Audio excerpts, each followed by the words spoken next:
Habang nagbibideo nga ako ay tinawag ako ng aking ina para utusan. At agad-agad ko nga sinunod ang utos niya na putulin ang panggatong. And by the way nga po pala ay tayo na naman ang magluluto today. Gawa ng nahiwa ang daliri ng aking ina kahapon. So tayo na naman ang magluluto. Wala naman choice. Yeah, charot. Nakikita nyo naman po na sobrang tigas ng kahoy kaya nahihirapan akong tiyakin. Sa sobrang tigas nga ito pwede na itong pangpukpok sa ulo nyo. And fast forward nga po pala guys, nagpapahinga na muna ako dyan. Hala, kala mo talaga napagod no? Di seryoso, napagod talaga ako doon kasi nga sobrang tigas ng kahoy. Pwede talaga pang pupok sa ulo mo. Tamang relax muna pala ako dyan kasi maya maya ay babalik na naman ako sa kusina at tayo na naman ay maghugas ng pinggan sa dami ng hugasin. Lah, kala mo naman talaga naghuhugas eh. At sa mga oras na ito ay hindi ko mapigilan magpakyut, magpaganda, magpapogi. Siyempre, pilingera tayo eh. Kaya bahala na mo. At pagkatapos ko nga pala mag-relax ay agad-agad akong pumunta sa kusina para maghugas. Nakikita niyo naman kung gaano karami ang hugasin. At ngayon nga ulit ako nakapaghugas ng pinggan, gawa ng hindi talaga ako naghugas kung hindi pa magalit si Papa. Sa mga oras nga nito ay hindi ko mapigilan kumanta at gumiling. Kuya, may baliw po din eh. At may nakalimutan pala ako kaya pala ko lang ang pagkapogi ko. Huy! Masyado ka ng filingera. Sumayaw pa nga ang tanga oh. Sa hindi po nakakala may kapatid po akong lalaki. Siya po ay kaaway ko sa lahat. Nagsusuntukan pa nga kami niyan eh. Ang hindi ko nga maintindihan kung bakit hindi ko sila kamukha. Ang layo kasi ng mukha nila kaysa sa akin. Ako lang kasi ang pinakapoging anak sa amin. At pagkatapos ko nga maghugas ng pinggan ay agad-agad akong naghiwa ng sibuyas kasi magigisa tayo. Tulad ng sabi ko sa inyo kanina ay ako na naman ang magluluto. Sa mga oras nga po pala niyan ay kinakabahan ako kasi first time ko magisa. Gata lang kasi guys alam kong lutuin. At dito na naman tayo sa part na mawawalan tayo ng hininga. Pero okay lang kasi pogi pa rin. Nakikita nyo naman kung gaano kaitim ang kaldero namin. Ganyan po ako kaitim sa personal. Hindi na naman kita sa point na maudaan na naman kita inangus. Narinig nyo naman po talagang mawawalan ako ng hininga. Gawan ng hilaw at basa ang panggatong. Kapag talaga ito ang lulutuan mo, maghanda ka na kasi talagang mawawalan ka ng gana sa lahat. Ay, linagay ko na nga pala ang mantika at pagkatapos maghihintay na lang tayo sa wala. Ay, uminit pala ang mantika. Magluluto na nga lang, nasaktan pa.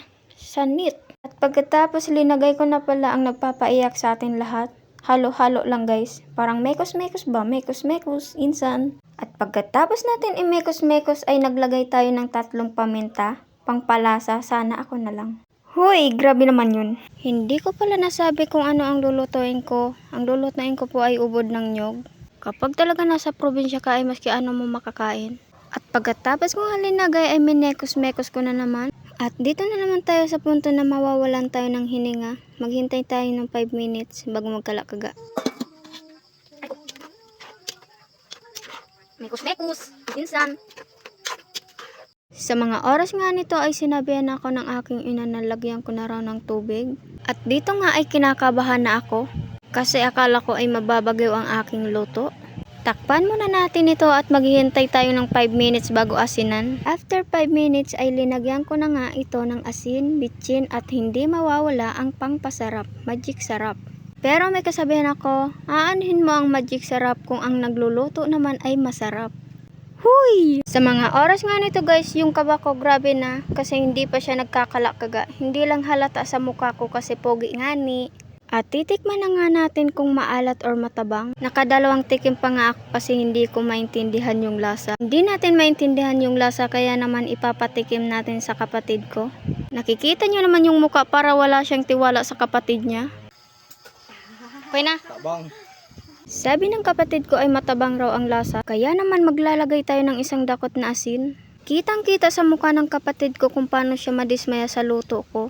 Maghihintay na naman po pala tayo ng 5 minutes. So, maggalat na sa nangit ng magkalakagaligayin or maluto na kasi pinanamit ko sa ipangod ko, matabang ko no. So, nagkualigayin kita ng asin.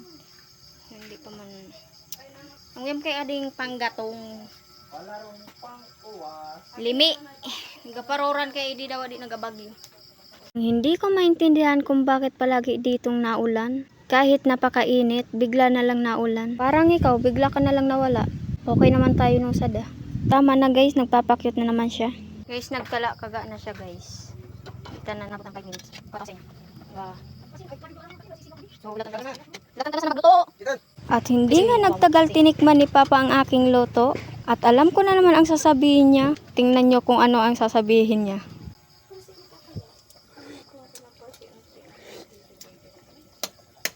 Oh, di na mag-asin.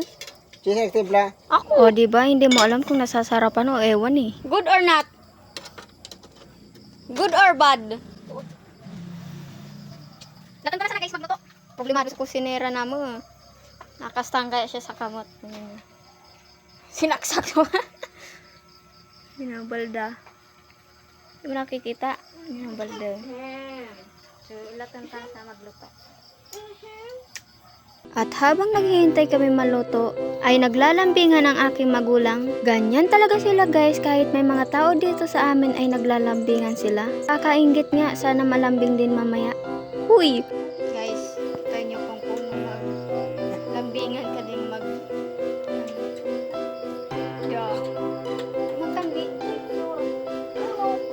After ilang minutes ay naluto na rin ang ubod ng nyug. At bago pala matapos ang video na to, gusto ko nga po pala i-shoutout si Kuya Pot. Ingat ka palagi and more blessing.